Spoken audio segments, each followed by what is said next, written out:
의사는 조심스럽게 말했다. 어머님, 연세에 충격이 크신 것 같습니다. 김영순 씨는 고개를 저었다. 선생님은 서류를 받겠죠. 나는 잠시 숨을 고른 뒤 말을 이었다. 저 애가 태어날 때부터 봤어요. 울음소리도, 열 날 때 숨 쉬는 소리도, 그녀는 관 쪽을 바라봤다. 죽은 사람 숨은 이렇게 안 쉬어요. 주변이 조용해졌다. 아무도 반박하지 못했다. 사람의 죽음은 누가 결정하는 걸까요? 의사의 입에서 나오는 한마디 말일까요? 아니면 끝까지 손을 놓지 않은 사람의 마음일까요? 이 이야기는 모두가 끝났다고 말한 밤에 단 한 사람만이 끝나지 않았다고 믿었던 그날에서 시작됩니다. 의사는 분명히 말했습니다. 사망입니다. 모니터는 멈췄고 기록은 정리됐고 서류에는 도장이 찍혔습니다. 그런데도 한 노모는 고개를 저었습니다. 아직이야. 그 말은 위로도 미련도 아니었습니다. 그건 어미만이 느낄 수 있는 확신이었습니다. 그날의 선택이 한 사람의 생명을 그리고 한 가족의 인생을 완전히 바꿔놓게 될 줄은 그 누구도 알지 못했습니다. 오늘 들려드릴 이야기는 실제로 있었을 법한 이야기이며 당신이 부모라면 혹은 누군가의 자식이라면 결코 가볍게 들을 수 없는 이야기입니다. 잠시 숨을 고르고 이야기에 귀를 기울여 주세요. 전라남도 해남의 겨울밤은 유난히 바람이 거셌습니다. 병원 응급실 복도에는 형광등 불빛만 조용히 깜빡이고 있었습니다. 68세 김영순 씨는 차가운 플라스틱 의자에 앉아 두 손을 무릎 위에 가지런히 올려놓고 있었습니다. 기도인지 다짐인지 알 수 없는 자세였습니다. 안쪽 응급실에서는 어떤 소리도 들리지 않았습니다. 기계음도 사람 목소리도 아무것도요. 그 고요함이 김영순 씨의 가슴을 더 세게 눌렀습니다. 잠시 후 문이 열렸습니다. 하얀 가운을 입은 의사가 천천히 걸어 나왔습니다. 보호자분이신가요? 김영순 씨는 의자를 밀치듯 일어나 허리를 숙였습니다. 아들이요. 제 아들이 안에 있어요. 의사는 그녀의 얼굴을 오래 보지 않았습니다. 짧은 숨을 고른 뒤 담담하게 말했습니다. 도착했을 때 이미 심정지가 오래된 상태였습니다. 그 다음 말은 김영순 씨의 귀에 제대로 들어오지 않았습니다. 세상이 순간 멈춘 것 같았기 때문입니다. 잠시 뒤 책상 위에 종이 한 장이 놓였습니다. 사망 판정서, 이름 김도훈, 나이 42, 사인 급성 심근경색, 그리고 선명한 도장 자국, 장례 절차를 준비하셔야 합니다. 김영순 씨는 종이를 한참 바라보다가 작게 물었습니다. 선생님, 정말 끝인가요? 의사는 잠시 망설이다가 고개를 끄덕였습니다. 의학적으로는 그렇습니다. 그날 밤 김영순 씨는 아들의 얼굴을 다시 보았습니다. 눈은 감겨 있었고 표정은 이상하리만큼 편안했습니다. 손을 잡았을 때 차가워야 할 온기가 완전히 사라지지 않은 듯 느껴졌습니다. 하지만 그 말을 입 밖으로 내는 사람은 아무도 없었습니다. 장례식장은 병원에서 차로 10분 거리였습니다. 모든 것이 너무 빠르게 진행됐습니다. 영정 사진을 고르고 상복을 입고 조문객을 맞이하는 동안에도 김영순 씨의 시선은 한 곳에서 떼어지지 않았습니다. 관 안에 누운 아들의 얼굴이었습니다. 너무 고요했고 너무 평온했습니다. 이렇게 편안할 리가 없는데 그녀는 주변을 살피며 조심스럽게 관 가까이 다가갔습니다. 그리고 아들의 발 쪽으로 손을 뻗었습니다. 그 순간 아주 약하게 정말 느끼기 힘들 정도로 무언가가 닿았습니다. 김영순 씨는 숨을 멈췄습니다. 지금 다시 한번 손을 댔습니다. 이번에는 분명했습니다. 차가워야 할 발끝이 아주 미세하게 반응했습니다. 살아있어. 그 말은 속삭임처럼 나왔지만 확신이 담겨 있었습니다. 며느리가 놀라 그녀의 팔을 붙잡았습니다. 어머니, 그러지 마세요. 사람들 다 보고 있어요. 하지만 김영순 씨는 고개를 저었습니다. 아직이야. 주변 사람들은 고개를 흔들었습니다. 충격이 크셔서 그래요. 어머님 연세도 있으시고요. 누군가는 그녀를 안치려 했습니다. 그 순간 김영순 씨는 처음으로 목소리를 높였습니다. 장례 멈추세요. 장례식장 안이 순식간에 조용해졌습니다. 모든 시선이 그녀에게 쏠렸습니다. 눈물은 흐르고 있었지만 눈빛은 흔들리지 않았습니다. 내가 낳은 자식이에요. 내가 키운 아들이고, 그리고 분명하게 말했습니다. 아직 안 갔어요. 장례식장 안은 숨소리조차 들리지 않을 만큼 조용해졌습니다. 잠시 후 장례 지도사가 조심스럽게 입을 열었습니다.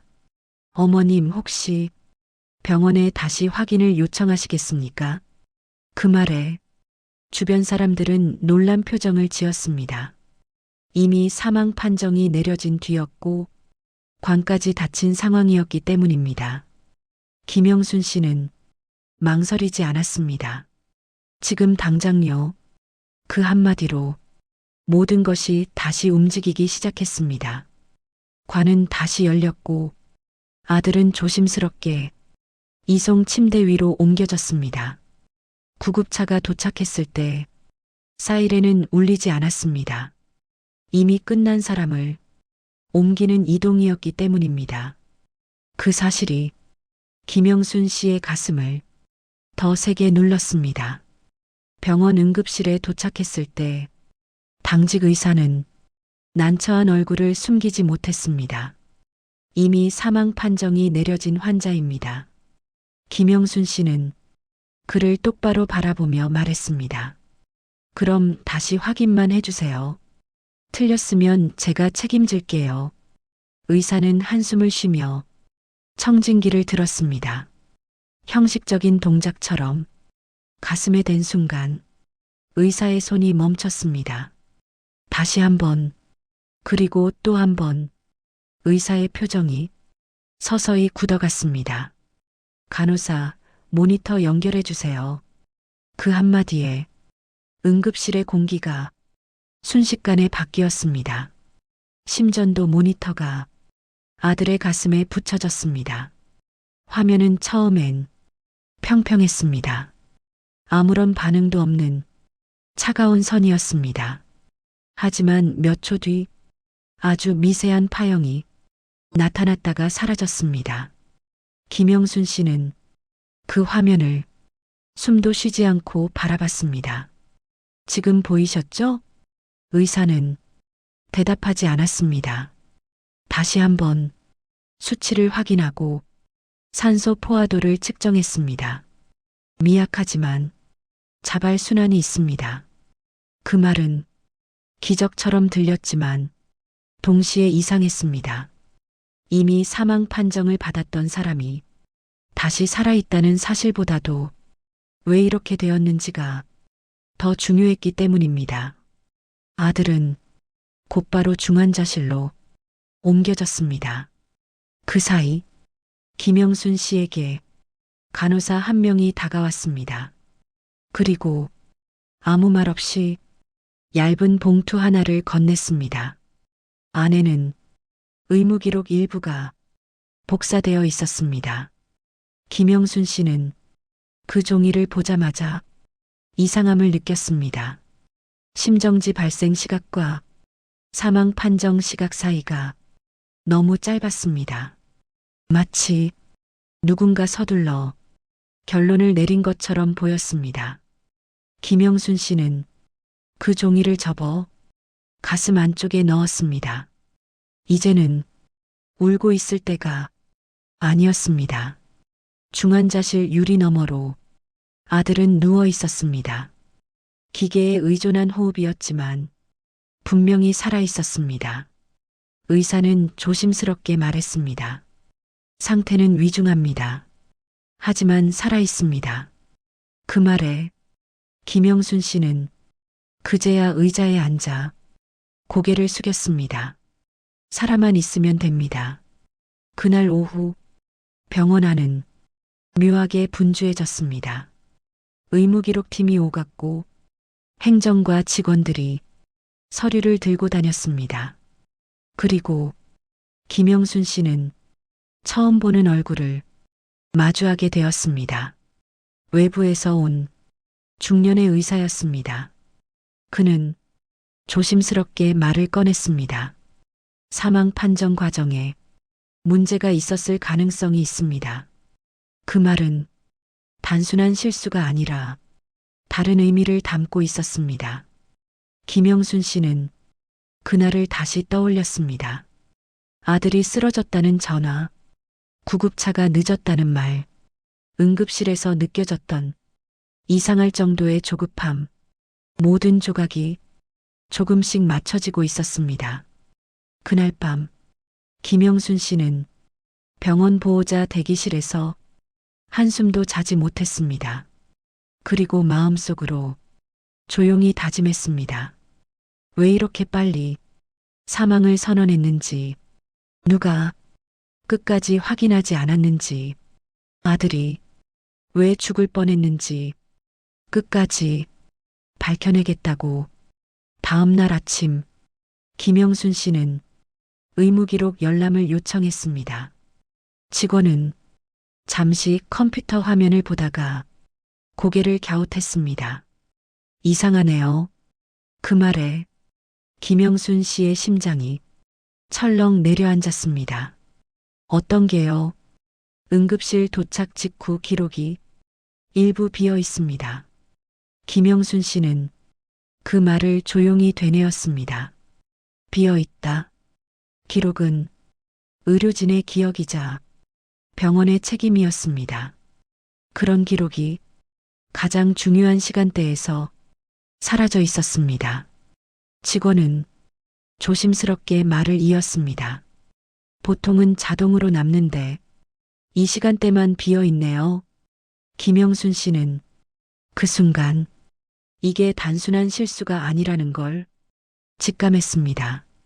아들은 분명히 살아 있었는데 누군가는 그 시간을 지워버렸습니다. 병원 복도에서 김영순 씨는 간호사 몇 명과 마주쳤습니다. 그들은 눈을 피했고 말을 아꼈습니다. 괜히 나섰다가 일 커지면 곤란해요.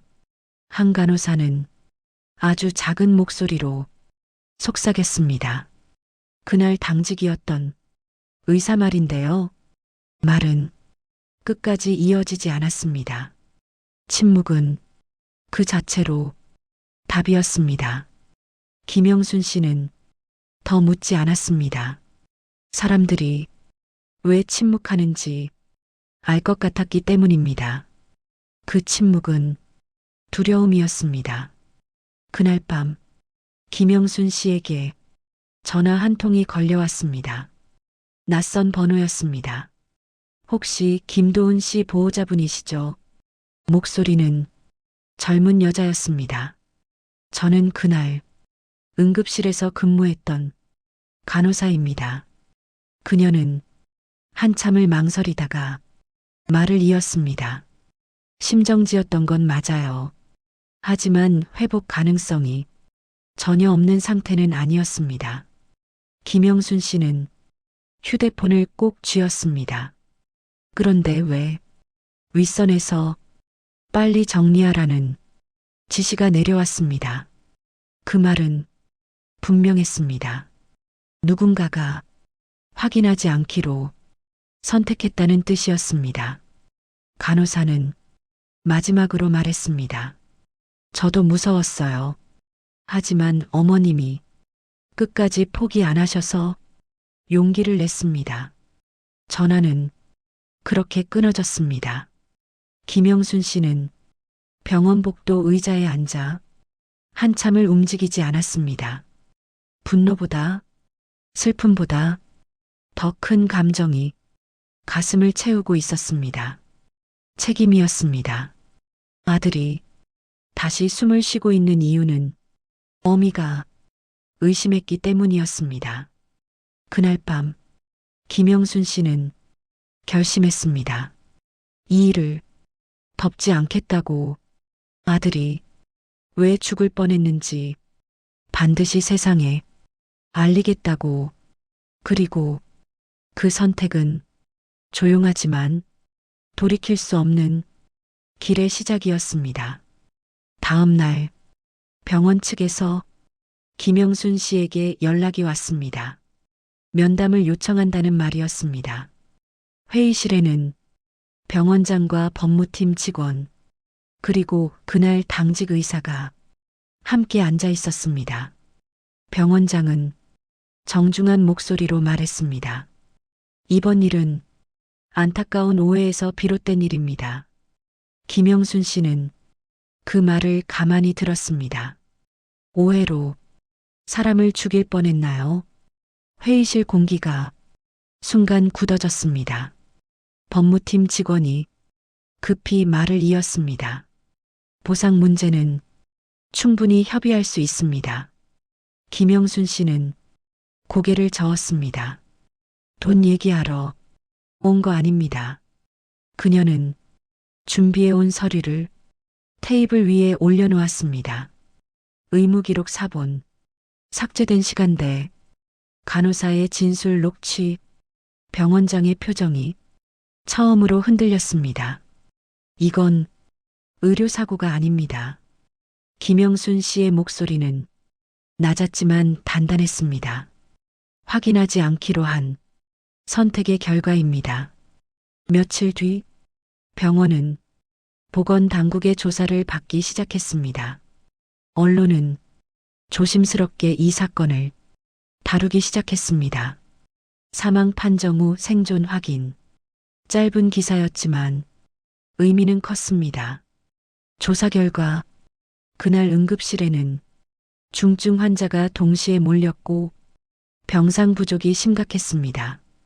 누군가는 살릴 수 있는 가능성을 끝까지 확인하지 않았습니다. 그리고 그 선택은 기록에서조차 지워졌습니다. 당직 의사는 조사를 받으며 고개를 숙였습니다. 그땐 그게 최선이라고 생각했습니다. 하지만 김영순 씨는 그 말을 받아들이지 않았습니다.